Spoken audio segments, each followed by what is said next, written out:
Hello to all. आज की video को स्टार्ट करते हुए हम हमारे चैप्टर को आगे बढ़ाएंगे। हमने उस दिन इस पॉइंट तक पढ़ लिया था।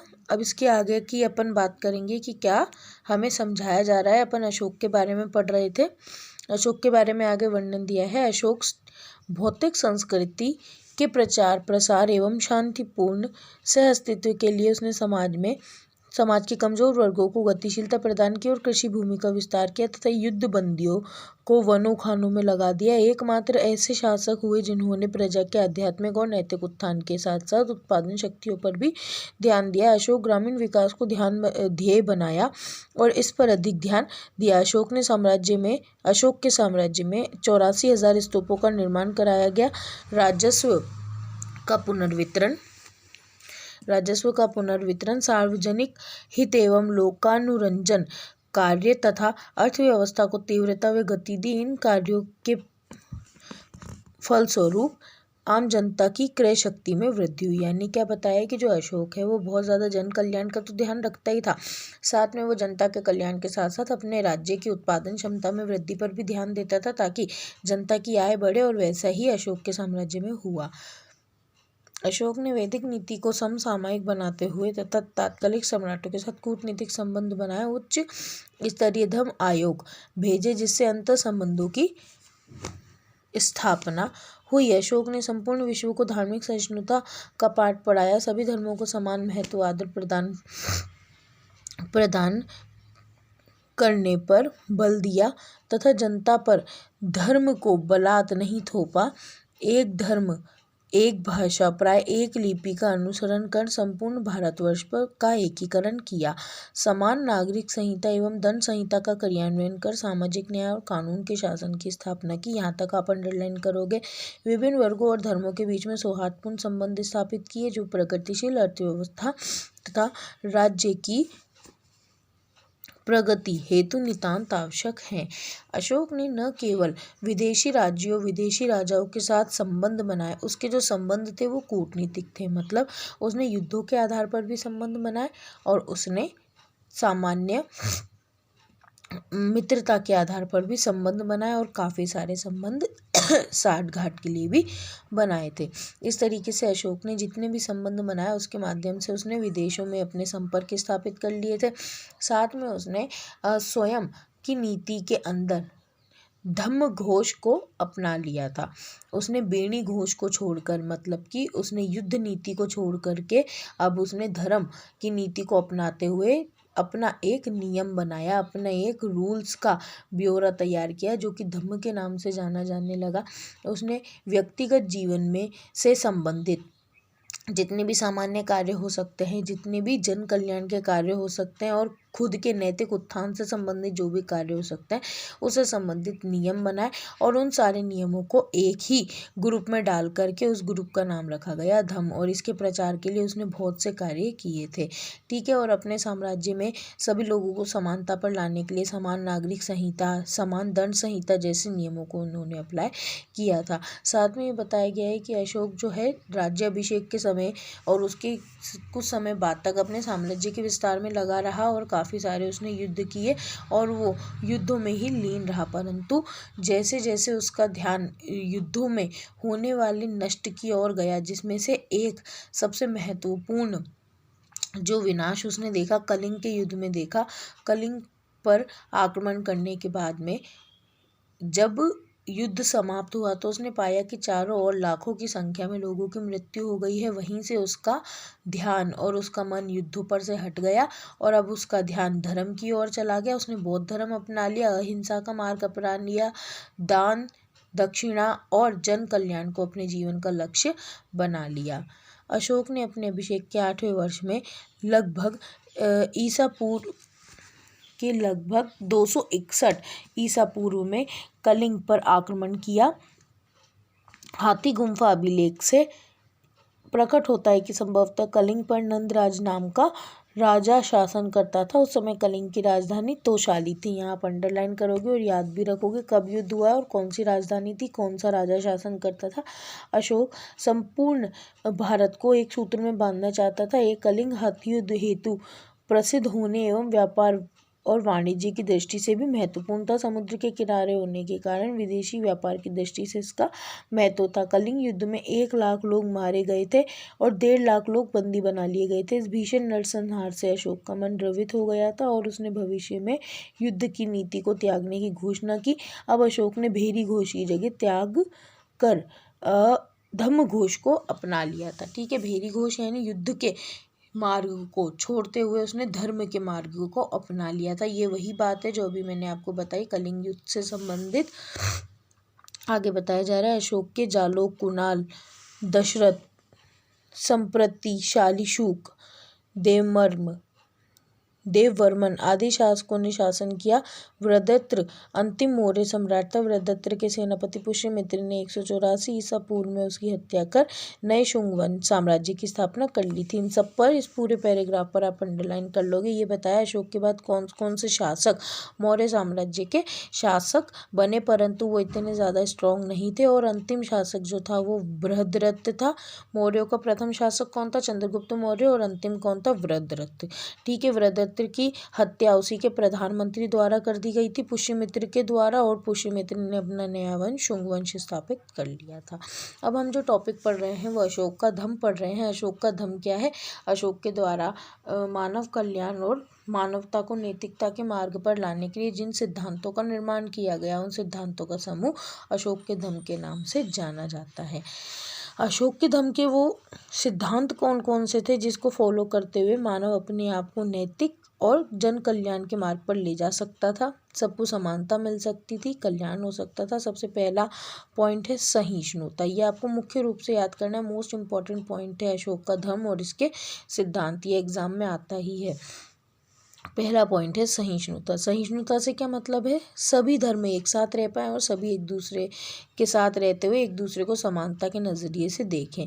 जब सामान्य के मध्य आत्मा सहिष्णुता के विभिन्न विचारों, धर्मों एवं आस्थाओं के मध्य सहिष्णुता, धर्म, आस्था, जन सामान्य लोगों के विचार, इन सभी के बीच में समानता का भाव रखना ही सहिष्णुता को माना गया है। अहिंसा, किसी भी प्राणी के प्रति कोई हिंसा नहीं करना, है ना, ये अहिंसा का हो गया पूरा एक पॉइंट।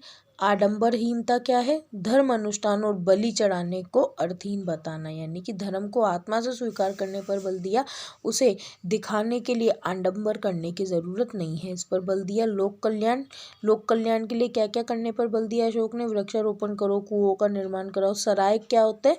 जहाँ पर राहगीर ठहर सकते हैं, सरायों का निर्माण, इन सब चीज़ों के निर्माण पर अशोक ने बल दिया था। ये हुए 4 पॉइंट। और 5वां क्या है आपका? 4 पॉइंट ही बताए हैं आपको इसके अंदर। एक बताया है श्रेष्ठ पवित्र नैतिकता, इसके ऊपर लिखा नहीं है, पॉइंट 5 आप लिख लेना। 5वां पॉइंट है ये श्रेष्ठ पवित्र नैतिकता, यानी कि मानव को अपने जीवन में नैतिक तत्वों का आचरण करना चाहिए। श्रेष्ठ नैतिक पवित्र आचरण, सदाचार, सत्यवादिता यानी सत्य बोलो, सबके प्रति अच्छा आचरण रखना, झूठ ना बोलना, गलत चीज़ों का सेवन ना करना, चोरी चकारी ना करना, ये सब इसके सिद्धांतों के अंतर्गत मिलाए जा सकते हैं। आगे क्या बताया देखते हैं अपन। विभिन्न वर्गों, जातियों और संस्कृतियों को एक सूत्र में बांधने तथा अपनी प्रजा के नैतिक उत्थान के लिए अशोक ने जिन आचारों की संहिता प्रस्तुत की उसे अभिलेखों में धम्म कहा गया। ये आप अंडरलाइन कर लोगे। क्या बताया है?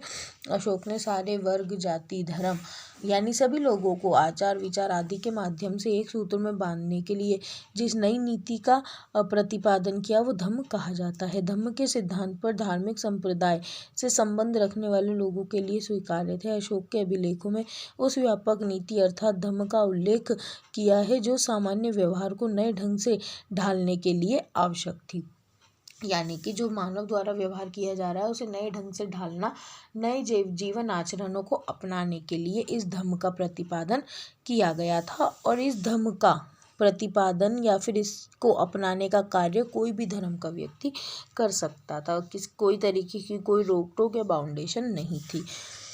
धम्म के बुनियादी सिद्धांतों में अशोक ने सर्वाधिक बल सहिष्णुता पर बल दिया। ये आप अंडरलाइन करना। उसने सबसे ज़्यादा इन सारे सिद्धांतों में से पहला जो सिद्धांत था सहिष्णुता पर ज़्यादा बल दिया।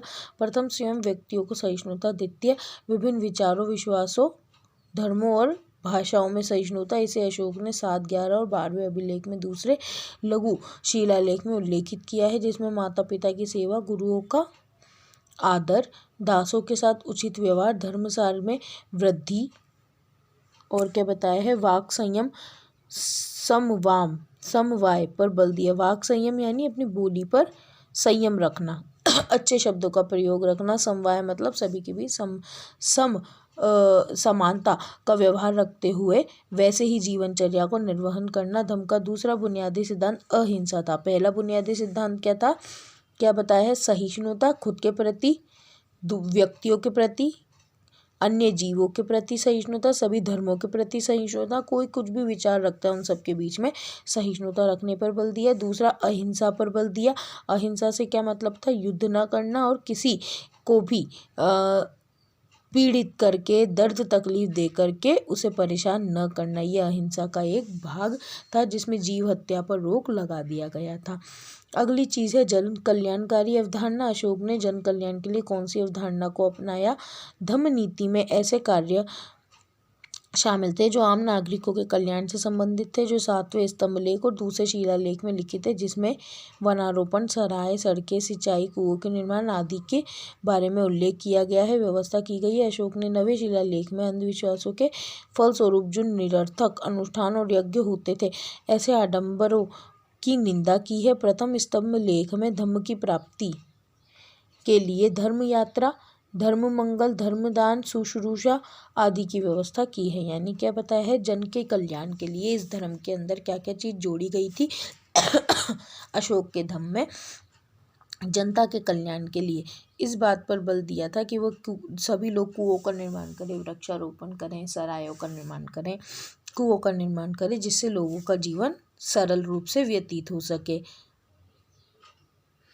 फिर आपको ये बताया है कि जन कल्याण को धम्म के साथ जोड़ते हुए और धम्म को आगे बढ़ाने के लिए धम्म यात्राएं की, यानी धर्म के प्रचार के लिए धम्म से संबंधित बातों को एक जगह से दूसरी भी जगह पहुंचाने के लिए बहुत सारे लोगों के सानिध्य में ये यात्राएं की गई। धर्म मंगल यानी धर्म से संबंधित अनुष्ठान किए गए, धर्म से संबंधित दान किए गए, बौद्ध भिक्षुओं को, गरीब लोगों को, नीडी लोगों को शुश्रूषा यानी मीटिंग्स की गई, ताकि ये जो धम्म है इसे आगे बढ़ाया जा सके। अशोक दूसरे स्तंभ लेख में धम्म की परिभाषा बताते हुए कहते हैं, उपासीनवे बहुकायते दया दाने सचे सोचयते माधवे साधवे च, अर्थात प्रत्येक व्यक्ति पापों से दूर रहे, कल्याणकारी कार्य करे। ठीक है, यही धम्म का एक सिद्धांत है और यही धम्म है। तीसरे स्तंभ लेख में वह प्रचंडता, निष्ठुरता, क्रोध, घमंड एवं ईर्ष्या आदि के निषेध का कहता है। तीसरे स्तंभ लेख में अशोक ने क्या कहा है, हर एक व्यक्ति को किसी को भी प्रचंड नहीं होना चाहिए, यानी गुस्से में या तीव्र नहीं होना चाहिए, निष्ठुर दयाहीन नहीं होना चाहिए, क्रोध नहीं होना चाहिए, घमंड नहीं होना चाहिए और किसी के प्रति जलन की भावना नहीं होनी चाहिए। इसके लिए व्यक्ति आत्मनिरीक्षण अर्थात निश्चिति करे और इसके साथ श्रेष्ठ व्यवहार करे, यानी खुद को खुद समझे कहाँ तक वो गलत और सही कर रहा है और उसके आधार पर ही निर्णय करे।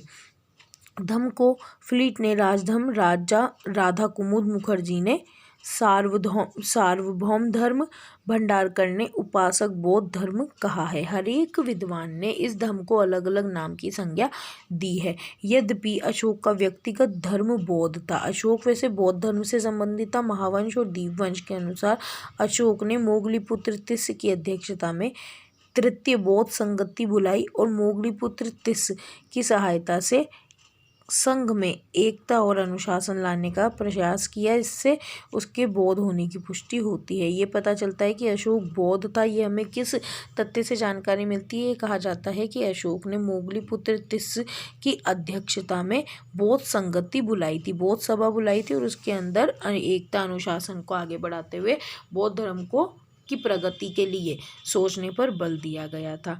ठीक है, इस तरीके से हमें पता चल गया अशोक बौद्ध धर्म को मानने वाला था। तथापि धम्म में सर्वमान्य आचार तत्वों और नैतिक नियमों का समन्वय था तथा धम्म अत्यंत ही सरल, सुबोध, पवित्र, नैतिक और व्यवहारिक था। यानी कि अशोक तो वैसे बौद्ध धर्म से संबंधित था, परंतु उस धर्म से ही संबंधित मुख्य जो सिद्धांत है अहिंसा, सहिष्णुता, इनको मिला करके ही उसने धम्म का निर्माण किया, जो कि सरल था, सुबोध यानी सबको समझ में आने वाला, पवित्र और नैतिक था और बहुत ज़्यादा व्यवहारिक था। उसका धर्म सर्व मंगलकारी था, सबका मंगल और कल्याण करने वाला था, जिसका उद्देश्य क्या था, प्राणी मात्र का उद्धार करना, यानी सभी का फायदा हो, सभी का कल्याण हो। धम्म की नीति की क्रियान्वयन, यानी धम्म का नियम बन गया, उसके सिद्धांत हमें पता चल गए, धम्म की अवधारणा पता चल गई। अब ये बताया जा रहा है कि जो धम्म है उसे बनाने के बाद उसकी नीति को क्रियान्वित करने के लिए अशोक ने क्या क्या किया था। अशोक ने धम्म के प्रतिपादन हेतु व्यवहारिक उपाय किए। इस हेतु अशोक ने न केवल युद्ध की नीति का परित्याग किया, अपितु आम जन के दुख दर्द एवं उनकी आवश्यकताओं को समझा। क्या बताया है, अशोक ने धम्म का प्रतिपादन करने के बाद उसने केवल युद्धों को नहीं छोड़ा, युद्ध छोड़ने के साथ में उसने आम जनता के कल्याण के लिए भी बहुत सारी नीतियां बनाई और प्रयास किए। उसने नौकरशाहों को तत्काल न्याय देने और लोकहित के कार्य करने के लिए पाबंद किया, यानी कि वो जो उसके अंडर काम करते थे उन लोगों को इस कार्य के लिए पाबंद किया कि वो सभी के साथ में न्याय करें और किसी के साथ में किसी प्रकार का कोई गलत व्यवहार न करें। अशोक ने सार्वजनिक हित के कार्य किए, पथ परिवहन, सिंचाई, कुएं, सराय आदि का निर्माण करवाया। इधर आप अंडरलाइन कर सकते हैं। पूछा जाए अशोक के द्वारा सार्वजनिक कार्य कौन कौन से किए गए थे तो आप बता सकते हैं। इन समस्त सार्वजनिक हित के कार्यों का उद्देश्य धम्म को स्वीकार करना था। अशोक ने धम्म के उपदेशों को पाषाणों पर उत्कीर्ण करवाया तथा ऐसी जगहों पर लगाया जहां पर आमजन पढ़ सके।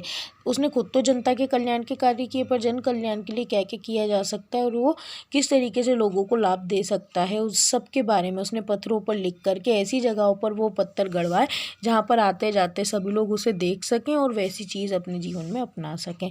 इस तरह अशोक ने धम्म को सार्वजनिक और सार्वभौम बना दिया था। ठीक है, इस तरीके से क्या किया था, अशोक ने जो धम्म था उसे सभी तक पहुंचा दिया था और सार्वभौमिक बना दिया था। हिंसा पर प्रतिबंध लगाया और पशु बलि को निषेध किया। अशोक ने क्या किया था कि जो जानवरों के ऊपर हिंसा की जाती है उस पर रोक लगा दी थी और जो पशु बलि है उसे भी बंद कर दिया था।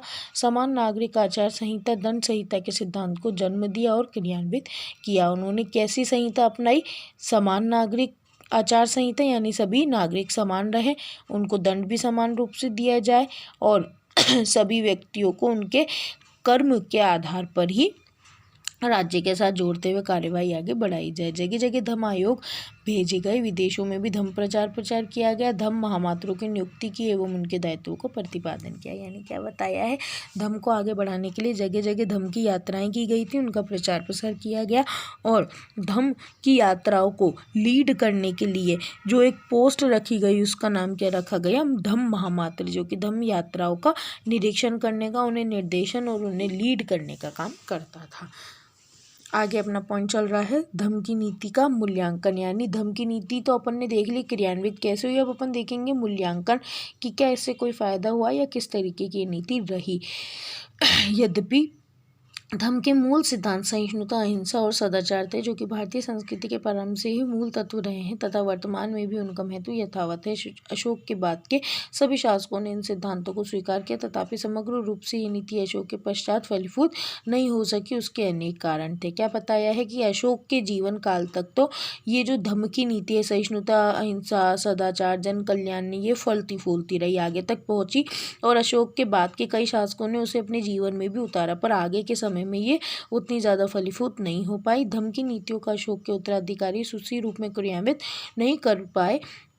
धम्म दुर्बल शासकों, राजनीतिक अनिश्चितता और सीमाओं की सुरक्षा के कारण फलीभूत नहीं हो सका। ये आप अंडरलाइन कर सकते हैं, इसे पॉइंट बना सकते हैं कि धम्म आगे चलकर क्यों डूब गया, ख़त्म हो गया। उसके पीछे कारण ये था कि जो बाद के शासक थे उन्हें अपने राज्य को सुरक्षित करने के लिए युद्धों की ओर भी ध्यान देना पड़ता था और शासकों की स्थिति खराब होने की वजह से भी वो इस धम्म को आगे बढ़ा नहीं पाए थे, क्योंकि धम्म की नीति का क्रियान्वयन शांति काल में ही हो सकता था, जब राष्ट्र आंतरिक और बाहरी रूप से युद्धों में पूर्णतः मुक्त हो। यानी धम्म जब ही सफल हो सकता था, जब ही आगे बढ़ सकता था, जब राज्य में शांति हो, किसी प्रकार की कोई युद्ध या कोई समस्या ना हो। परंतु आगे के शासकों को इस तरीके की युद्ध और अशांति की स्थिति देखनी पड़ी थी।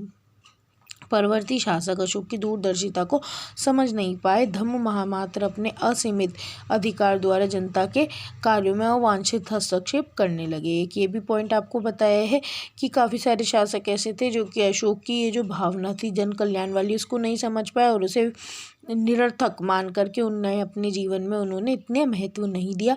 साथ में जो धम्म महामात्र की नियुक्ति की गई थी धर्म को आगे बढ़ाने के लिए, उसे काफ़ी सारे अधिकार दिए थे। अब उन अधिकारों का प्रयोग वो महामात्र गलत रूप से करने लगा और व्यक्तियों के दैनिक जीवन में हस्तक्षेप करने लगा, उन्हें परेशान करने लगा। सामाजिक तनाव ज्यों का त्यों बना रहे, सांप्रदायिक संघर्ष बराबर चलते रहे क्योंकि समस्याएं व्यवस्था की जड़ों में निहित थी। क्या बताया आपको कि ये जो समाज में तनाव फैले थे वो वैसे के वैसे ही बने रहे, जितने भी संप्रदाय थे उनमें भी संघर्ष चलते रहे और समस्याएं वैसी ही बनी रही। इस वजह से इन्हीं कारणों से जो धम्म है वो समाप्त होने की कगार पर आ गया था। उपयुक्त कारणों से धम्म की नीति फलीभूत नहीं हो पाई, तथापि अशोक सराहना का पात्र है। उसने एक पथ प्रदर्शक सिद्धांत की आवश्यकता महसूस करते हुए धम्म का तो निर्माण किया। उसने महसूस किया कि ऐसे धम्म का निर्माण किया जाना चाहिए, ऐसे सिद्धांतों को अभिव्यक्त किया जाना चाहिए, वो उसने किया, अप्लाई भी किया। परंतु वर्तमान में ये चीज़ अब उपलब्ध नहीं है और प्रासंगिक भी नहीं है, क्योंकि आज के समय में इस धम्म को अप्लाई कर पाना बहुत ज़्यादा कठिन कार्य है। अब अपन जो टॉपिक पढ़ेंगे वो है मौर्य प्रशासन।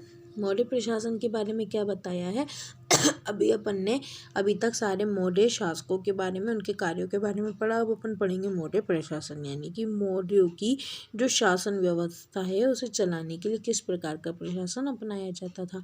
मौर्य साम्राज्य के प्रशासन की विस्तृत जानकारी इंडिका या अर्थशास्त्र से मिलती है। इधर आप अंडरलाइन कर लोगे। ये दोनों पुस्तकें ग्रंथ हैं जो कि हमें मौर्य प्रशासन की जानकारी देती है। इंडिका का निर्माण चाणक्य या कौटिल्य, जिसे हम विष्णुगुप्त भी कहते हैं, उसने किया था, और इंडिका का निर्माण मेगस्थनीज द्वारा किया गया था। दोनों ही चंद्रगुप्त के समय के हैं ये, और इनसे हमें जानकारी मिलती है। मौर्य प्रशासन की तात्कालिक अभिलेखों से भी हमें जानकारी मिल जाती है। मौर्य प्रशासन के अंतर्गत भारत में प्रथम बार राजनीतिक एकता देखने को मिली थी और सत्ता का केंद्रीकरण हुआ था। पहली बार भारत में सत्ता का केंद्रीकरण, यानी एक ही हाथ से एक ही जैसी नियमों के आधार पर पूरे देश की सत्ता को चलाया गया था, वो कब हुआ था? मौर्य प्रशासन में। साम्राज्य में प्रशासनिक अधिकारियों की नियुक्तियों से पूर्व उनकी योग्यता और चरित्र को परखा जाता था, यानी किसी को भी राजनीतिक उपाधि देनी है, राजनीतिक स्थान देना, यानी सरकारी नौकरी देनी है, प्रशासन में स्थान देना है, तो उसे पहले परीक्षा देनी पड़ती थी, जिसे क्या कहा जाता था? उपधा परीक्षण के नाम से जाना जाता था। इधर भी आप अंडरलाइन कर लेंगे।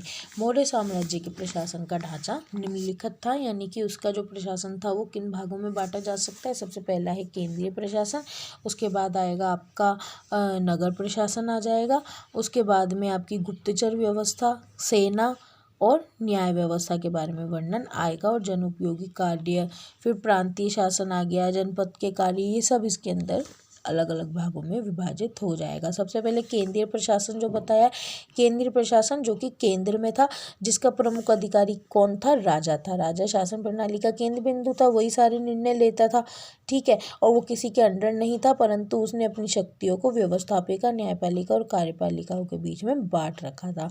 मंत्रिपरिषद का क्या काम था? राजा के कार्यों में हेल्प करने के लिए जो अलग अलग विभाग बनाए गए थे, उन विभागों में जिन मंत्रियों को रखा गया था, उन मंत्रियों से मिलकर के बना हुआ परिषद मंत्रिपरिषद कहलाता है।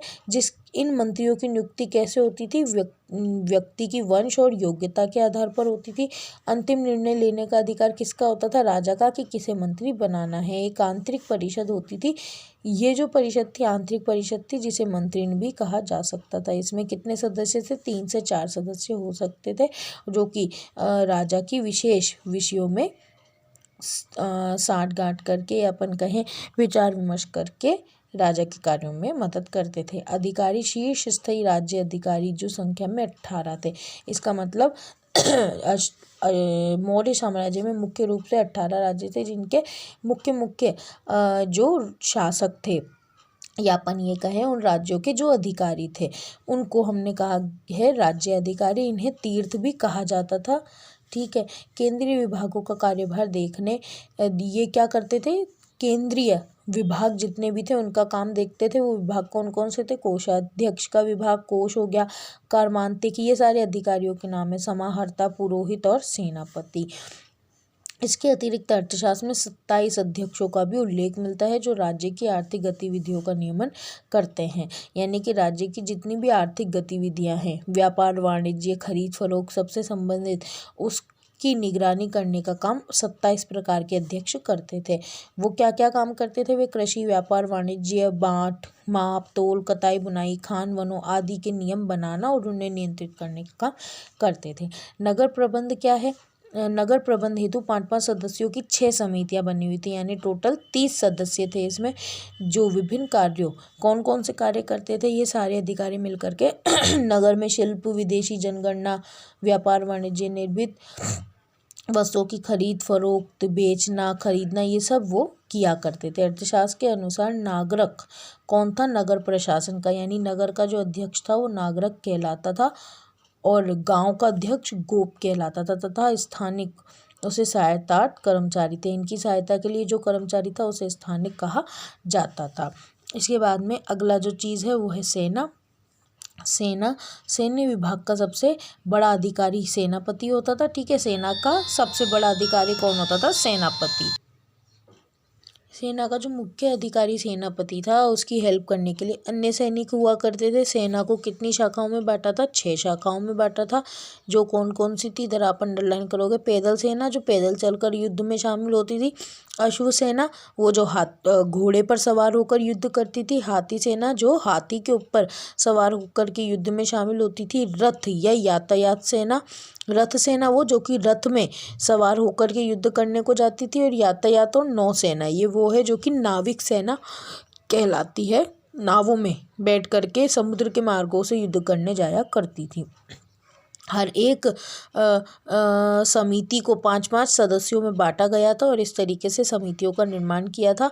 कौटिल्य के अर्थशास्त्र से हमें ये जानकारी मिलती है कि सेना का जो प्रमुख अंग था वो कौन सा था? चतुरंग बल के नाम से जाना जाता था। नायक युद्ध क्षेत्र में सेना का नेतृत्व करने वाला अधिकारी होता था। नायक कौन था? युद्ध क्षेत्र में सेना का नेतृत्व करेगा, ये बताएगा, सेनापति के नियमों को फॉलो करने और करवाने का काम करेगा। इसके बाद गुप्तचर व्यवस्था है। प्रशासन तंत्र के साथ गुप्तचरों का भी कार्य विस्तृत जाल फैला हुआ था, जो मंत्रियों से लेकर आम जनता की गतिविधियों पर नजर रखते थे। गुप्तचरों की संस्था एवं संचार नाम से पुकारा जाता था, ये आप अंडरलाइन करोगे। गुप्तचरों का क्या काम था? राज्य में क्या चल रहा है उसकी जानकारी गुप्त रूप से लेकर के राजा तक पहुंचाना। और गुप्तचरों को क्या कहा जाता था? संस्था या फिर संचार के नाम से जाना जाता था, जिनका क्या काम था? राजकीय कार्यों का, व्यापार, वाणिज्य, आम जनता के कार्यों के बारे में जानकारी लेकर के राजा तक पहुंचाने का काम था। इसके बाद न्याय है। धर्म, व्यवहार, चरित्र और राजशासन न्याय संहिता के स्रोत थे, यानी न्याय किस आधार पर दिया जाता था? धर्म के आधार पर, व्यवहार के आधार पर, चरित्र और राजशासन के आधार पर न्याय दिया जाता था। धर्म स्थायी और कंटक शोधन न्यायालय क्रमशः दीवानी और फौजदारी मामलों का सुझाव करते थे। इधर आप अंडरलाइन करोगे कि मौर्य शासन के अंदर कितने प्रकार के न्यायालय थे? 2 प्रकार के, धर्म स्थायी और कंटक शोधन। धर्म स्थायी प्रकार का जो न्यायालय था वो किस प्रकार की समस्याओं का निवारण करता था? दीवानी, जैसे कि परिवार विवाद, संपत्ति संबंधित। और दूसरा कंटक शोधन न्यायालय किस प्रकार की समस्याओं का हल करता था? फौजदारी, यानी कि जैसे हत्या कर दी, चोरी कर दी, इस तरीके के आपराधिक क्रियाओं का हल कंटक शोधक न्यायालय करता था। न्याय किस आधार पर दिया जाता था? न्यायपीठ पद्धति के आधार पर, यानी जितने भी अधिकारी जजेस होते थे उनका एक ग्रुप, एक पैनल बनाया जाता था, जो कि न्यायपीठ पद्धति के नाम से जाना जाता था। उसके सामने विवाद रखा जाता था और वो हल निकालते थे। राजा सबसे बड़ा न्यायाधीश होता था। सारी समस्याओं पर जो राजा निर्णय दे देता था उसके खिलाफ कहीं भी कार्यवाही नहीं की जा सकती थी। राजुक और व्यवहारिक आदि न्यायिक अधिकारी थे। न्यायिक अधिकारियों में राजुक और व्यवहारिक का भी नाम आया है। संग्रहण और दोनमुख स्थानीय जनपद स्तर के न्यायालय होते थे। छोटे स्तर पर जैसे ग्रामीण या जन स्तर पर जो न्यायालय बने थे उन्हें संग्रहण या द्रोणमुख कहा जाता था। और साथ में दंड व्यवस्था बहुत ज़्यादा कठोर थी, ये बताया गया है। अगला टॉपिक है राजस्व, यानी कि कर कैसे लिया जाता था। समाहर्ता राजस्व विभाग का प्रमुख अधिकारी था। इधर आप अंडरलाइन कर लो। राजस्व विभाग के अधिकारी को क्या कहते थे? समाहर्ता कहते थे। किस किस प्रकार के कर लिए जाते थे उनके नाम आपको बताए हैं। दुर्ग, राष्ट्र, व्रज, सेतु, वन, खाने, ये सब आयात निर्यात आदि पर लिए जाने वाले कर थे।